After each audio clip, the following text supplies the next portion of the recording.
Gerald, what point were you bisexual? Like, was there any type of, you were married for years with a woman, so at what point was that always a thing? So no, I grew up in a really small Midwestern town. Okay.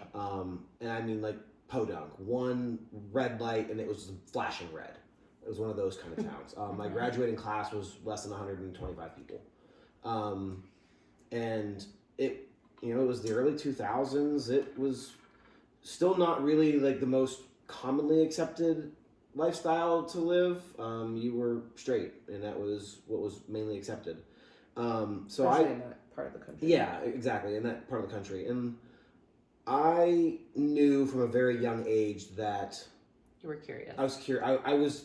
I didn't understand why anybody was grossed out by any other human being. Definitely interested. Yeah, I was like, what do you mean that person's not attractive? What do you mean that person's not attractive? I didn't understand why there was blurred lines. Why can I only like the girl ones? Yeah, like everybody's cute. Like that person's cute. That person's cute. What do you mean? And it was just I never spoke out to that because I was very aware of what was going on and like everybody else is making fun of this. Everybody else is like, I'm just gonna everything. Oh, you're gay. Yeah, it's dumb. So I just fell in line and just roll with it. There's always been somebody in my life that's known, like a friend, a friend or a friend adjacent that like knows what's going on to that extent that like I can lean on a little bit. But it was never anything like super heavy. I had a couple bi encounters in high school. Yeah. Same. Yeah, you know, like it's like that high school, college life, like. Yeah. Those weird sleepovers that turn a little touchy. Truth or dare gets a little dairy. Yeah. Like, spin the bottle, just keeps landing the same it just keeps way. spinning. I remember too, like being quite young and just like scissoring with girls at like, and I'm thinking nobody else thinks. I really thought that people all did that. Yeah. Like I thought experimenting with your friends supposed to is just what you do. That's so funny. I will say that all makes sense. I had one. It all adds up. The math. Yeah.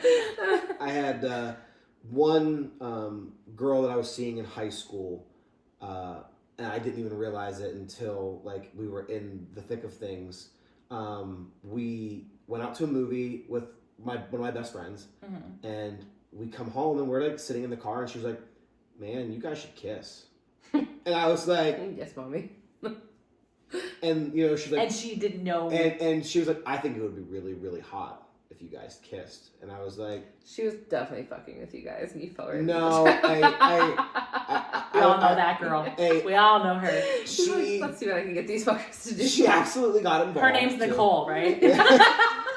I don't know why it's always a Nicole. Always. And she got involved, and it was one of those things that like, I had never like made out with another guy before. I'd always just and I was like, wait, hold on, that wasn't gross. I liked it. That wasn't gross. I liked it. But we never spoke of it. It started and ended in that car. Yeah, but like he leaned into it, so he was. Oh, yeah, absolutely. Yeah, but like never spoke of it again. Okay. And then went down the college path of like I'm, I think I am. I think I might be bisexual. Like, no, I am, but like I never had anybody to talk to about it. Yeah, nobody that you felt safe with. Yeah, never like to really like sit down and talk about it. People knew that I was fooling around with people, but like no one like have a heart-to-heart open conversation with and like work through it. Okay. I've identified as bisexual that whole time. Bi-curious. But you just lean more towards women. Yes. Yeah. Yes. Okay. Like romantically. Romantically. Yeah. Sexual. Yes. See that, and that's my bisexuality too. It's yes. Like relationship wise, I prefer man. Yes. It's just the security thing for me. You're allowed to have preferences. Life to life experiences. A man is the thing I levitate to. But sexually, love me some women. I love me some women. There's nothing wrong with it. Yeah, and so you're the same way. And that's how I was. And it's evolved and it's constantly changed. And actually, being with Arizona is what kind of brought that out because it gave me somebody that like when she said didn't judge you for it. No, let's talk about it. it. Loved it. Yeah. When she said earlier that like we're on the same wavelength a lot of times, it was very apparent quickly that like we genuinely think alike in a lot of ways, and I recognized that, and we were able to like we talked like we think alike. Yeah. So I knew she wasn't going to judge me because I wouldn't judge somebody. It was one of those kind of things that like, you know, I could talk to her because it's like talking to myself. Yeah. Did your ex-wife know that you were bisexual? Was that something you never done? After I had left, After the I had told separation. her. So she didn't know the whole marriage. No. Okay, because it was just not something you wanted to share. Nope. So that's the thing too is that was kind of my big thing too is my ex-husband was, I mean, no. Yeah, you know, it like, wasn't. Something you just know, like that's he just not was never going to them. be. I was never in that marriage with him where I was comfortable. Yeah. Sharing a lot of certain things with him because he did not grow up the way I did. He did not understand all that, and you so knew the reaction was not going to be a positive. His reaction would have been very upsetting, a hindrance for you. And for so sure. it was weird when I got into my marriage that I'm in now, where he was like, "Oh no, tell me more." I would tell him stories, and it's weird how you respond, having been in like that type of marriage, being with somebody who is so accepting of you. It takes you a minute because you're like, do I tell you this, or is this something that's going to be thrown back in my face later? Yeah. Do I? I feel like it wasn't even until recently that you started to really feel like you didn't need to second guess or have that like auto response. And I think that honestly, communication is such a priority. It is. That like, I don't know, if you can cover communication, you can get just about anywhere. Yeah, we once the separations happened and we moved in together and like it was us and we're getting married and we're having a family, we put a pretty big pin in all of it. In swinging. Okay, so that's so I was going to ask you, so because you guys came into the poly relationship. Yeah. But then when you came back around, when it came down to it, where it was just us, and we had both done our divorces or whatever. It was just us for a long time. Well, a long time for us. Well, and it changes the dynamics, right? Because you were originally going into the relationship with you were the secondary. Yeah. That was the established thing. And now we had to reestablish restart your marriage, restart your relationships, basically start from fresh. Because now at this point, you're the husband or you're the main part of the relationship. So how does that work into? Yeah, you're the main squeeze. Yeah. We just felt like we needed to focus on us, and like it was also something that like we didn't even really have to have a conversation about it. It's just what we like both felt was right, and that's just what we did. And then later we acknowledged like, dang, it's been a minute since we had a three-way or like did anything, you know, besides with each other. And you're like, that's kind of cool. Like, and being in a relationship with somebody who's bisexual, you kind of have to see that point of view of like, is it selfish of me to say no? That's when it got to a point where like I started to get comfortable with her, and like we got through some of our trauma. We started to say like we trusted each other in our lives, and like we would be laying in bed, and I would be like, you know what would be nice, and like it'd be like one of those like kind of like walking in jokingly, and like what do you think? And you know she's like, like okay, and then we're like, wait. Does it wait for realsies? Yeah, like I'll download an app right now and we'll start looking. And she's like, it's like there's an app for that. I can get this by morning. Like she's like, no, go do it. And like, and then we started very, very, very slow and very cautious, and it was very casual. We would just have guys come over that we would vet, and very, very. It was something that I still had a lot of trauma about. He didn't believe me that I liked it. Yeah, he like didn't believe me. He's like, there's no way that you can like genuinely like this. Like I've never been in a relationship where they genuinely like this, or can even imagine like being that safe in a relationship where you genuinely are into this. And I was like, okay, but I am. We would want to bring another man in the room and like go the full bi three-way route.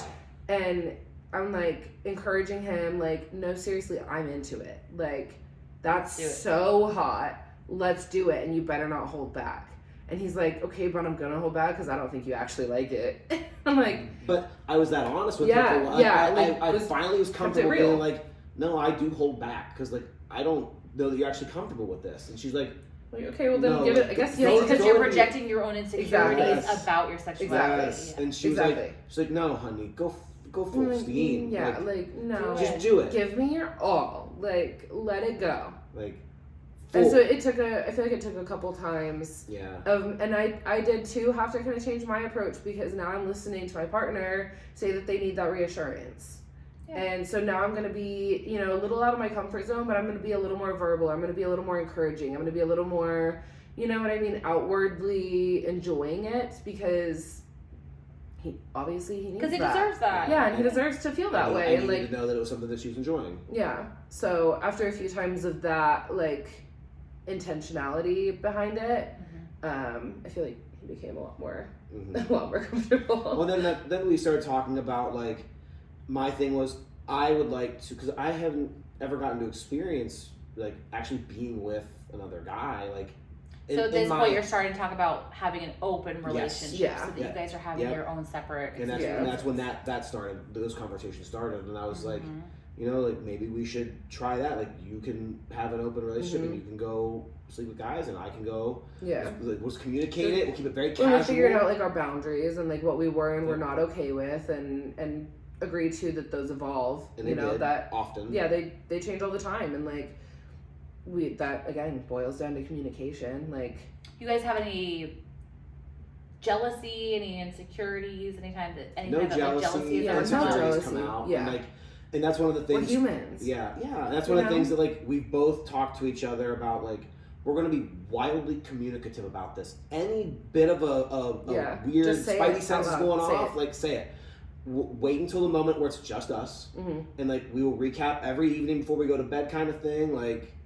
Hey, what were you okay with? What were you not okay with? If anything, did something give you any bad vibes, any bad juju? Is something stuck in your head? Yeah. Like, is there something like you know, something can just kind of like get stuck in your head and replay, and it's bothering you, but you're trying to move on and like just get over it and like repress it?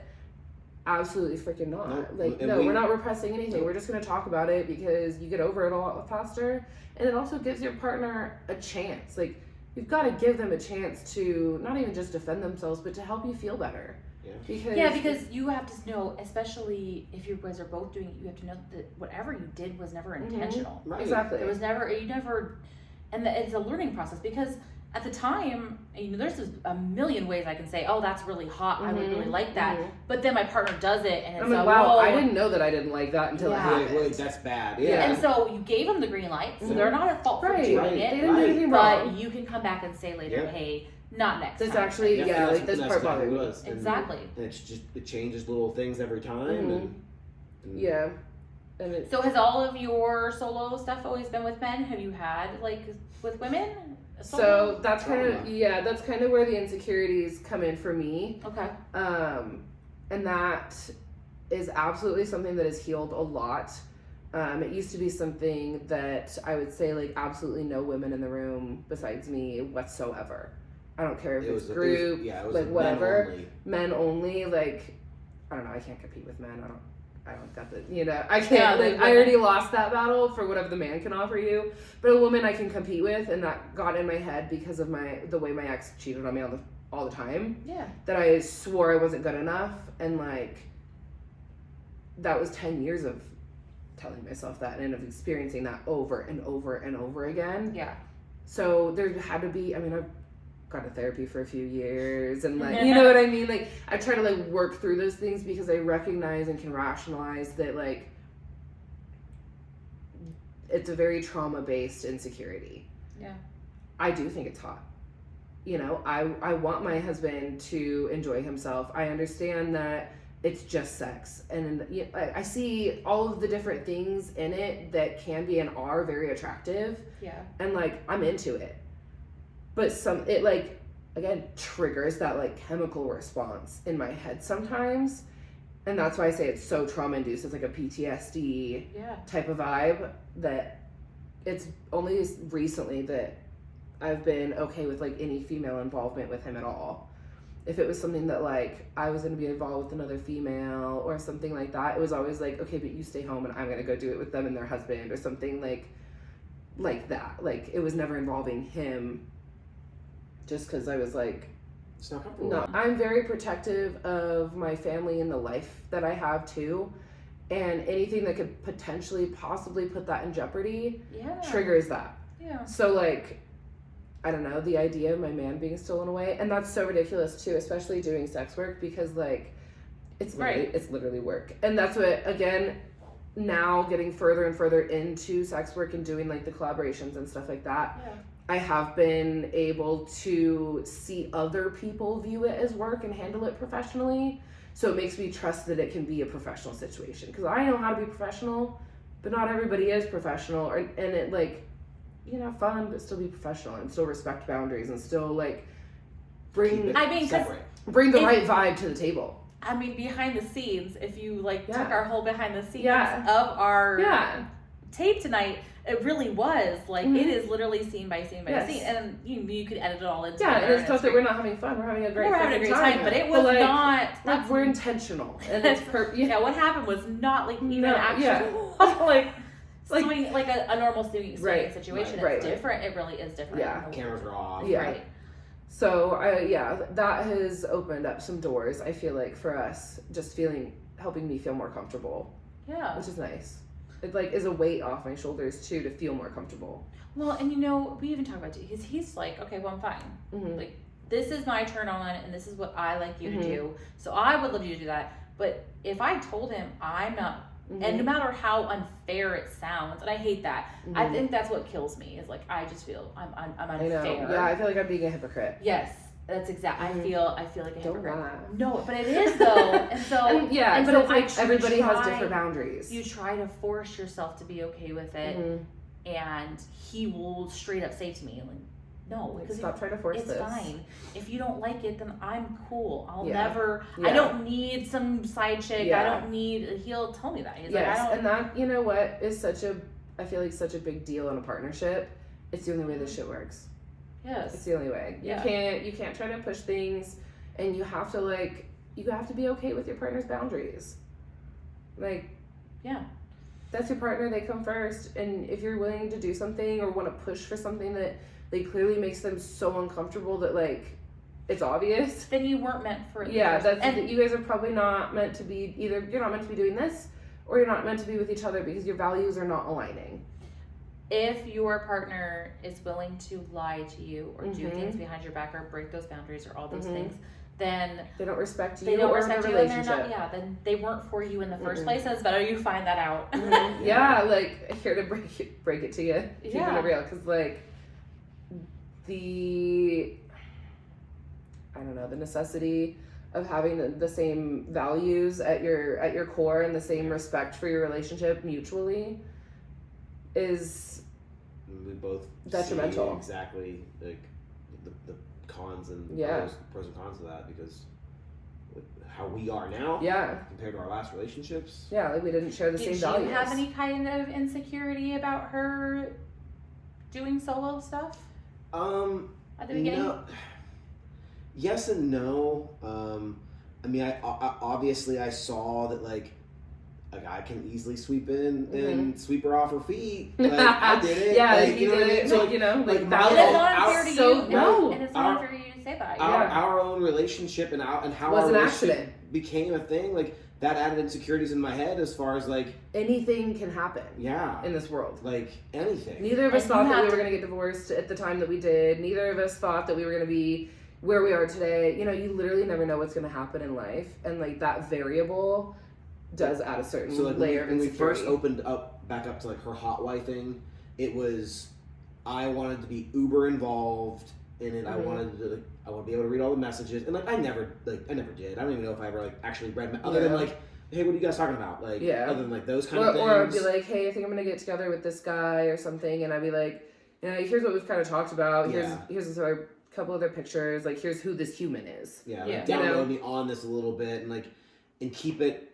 casual. Like I don't want to ever feel like this is. You have a boyfriend. You have a boyfriend. Yeah, this is a casual. This is a friend. My husband says I can share you and your body. I can't share your heart. Yes. And that's exactly where I am with that. And at first, I know some hot wives that do they do sleepovers and they do. I mean, they're very intimate with these people, and we say a lot of time I don't know if I can ever be comfortable with that. Yeah. And like we've even talked about like, are we ever interested in like going back into a poly dynamic as far as like dating? And like we're just not ready for that. Yeah, like, that's just like both of us have too much. Like, do I believe that I could be successful or that we could be successful in a poly relationship? Absolutely. But I feel like there's still a lot of healing that we need to do for our brains and the trauma that we went through. And here's the thing. And it's always going to be just if you find the right person. Yes, exactly. And that's what I was gonna say. We need to be very picky. It's gonna come to us. We know like what we're okay with and what we're not okay with now, which is nice. It's just gonna be that one person. It's just gonna be that the one time that somebody you guys. It'll be an accident. Yeah, it's gonna be a complete accident. Not something you're looking for. Not something you're searching for. Something just that happened to fit correctly for both of you.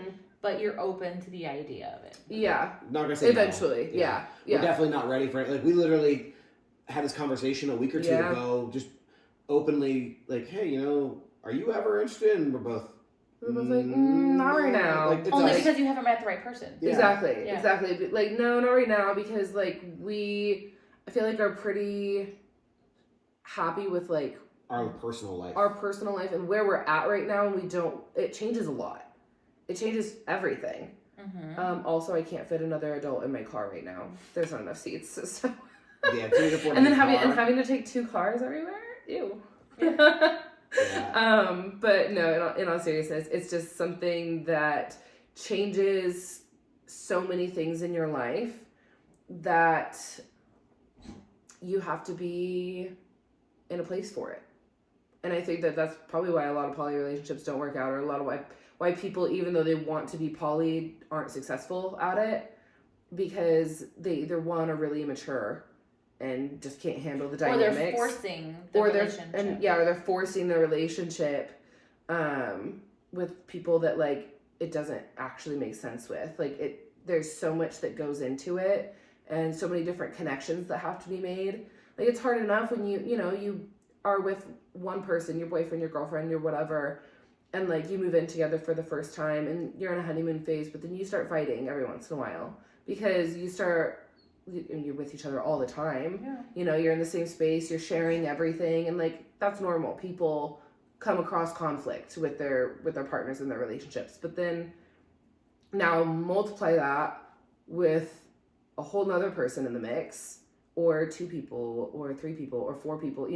Poly relationships can be a huge network of different people. It's not always threes. Like dynamic is, and it's crazy though, because like you think about how rare it is to fall in love with one person, to find that right person. And the thing is, even with my right person, there was dating, and there was. I mean, who has time? You have to learn that person, and now you're learning 2 people, 3 people, and still managing your current relationship while still actively and like don't dating forget about, and taking care of another person. And don't forget about yourself. And wait, are you a parent? Because now you also have kids. To take like care there's so much that like I don't know that I can take on another relationship right now. Like shit. And the thing is too, you're realizing how much her falling in love with you wasn't because she's just so easy to steal. It was it was coming from a bad relationship and realizing that she deserved better. And once we like went over those boundaries and had a couple of those like come to Jesus nights, laying in bed talking through our boundaries and like what we liked and we didn't like it started to click. The more open and the more we communicated, it started to click. Oh, this was this very once in a lifetime thing. This isn't what's going to happen with whoever she goes out and sees or texts or whatever. And even then, so like, that's when we started having you hot wife with some bulls and like opened it up to like, you know what, like, go be you. Like, you can kind of let me know. Let me like communicate. Tell me where you're going. Yeah, we have a very like, he never says no, but it's always a can I? Yes. It's we want to like respect that person. It affects them too. Yeah. Like, so I know I know people, you're asking permission, but I ask permission. Yeah, because I respect my partner. Yes. Yeah. Like, and he wouldn't be like holding it over me saying yes or no, but it's still, I ask your permission. Yeah. You're sharing my body with somebody else. Yeah. Like you're letting our relationship be opened. to another human. I feel like it's so disrespectful to not talk to your partner about that. Now, I mean, obviously there's a lot of different dynamics you can have in this world, and like if they're 100%. Into that, then they're into that. That's different. That's totally separate. But I think that without having been told that they're into that and that they want you to just literally go do whatever you want whenever you want, that like doing so and not talking to her partner and making sure that like they're chilling is one of the most disrespectful things you can do. And that's what I mean by saying that like they're probably just immature or whatever, or they're doing it for the wrong reasons. Yeah, that's it. Like, that's just not how you do it. There's right ways and there's wrong ways to do it, and that's the wrong way. And if you set those boundaries with your partner and you have this established conversation, then you're a jerk. Yeah, that's what I'm saying. Like, there's literally no excuse. There is no excuse. There's no excuse to not just be... Somebody said today on my TikTok live that I was soft cheating, and I was like, I don't even know what that means. The hell? Stop. And I was like, I don't think you know. He's like, you're soft. If you keep soft cheating, it'll lead to do actual cheating. And I was like, I don't think you understand the definition of cheating. Yeah. Like, I don't think you know what you're talking about right now. I don't think you have a dictionary. Well, just so you know. People always think they know the right. People assume that we do it because we're sexually unsatisfied in our relationships.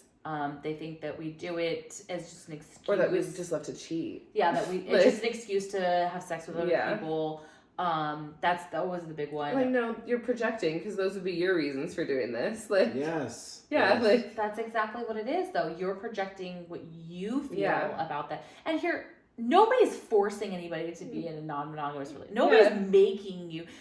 It's so crazy to me that in this era we are still in this, like, if you do it, then you're forcing it down my throat. And it's like, I'm not... Oh, I could go on for days about that. Yeah, because it's just any type of sexuality. Yeah. Any type of the sexuality. You deal with that with being in the LGBTQ. Like, you deal with just everybody feels...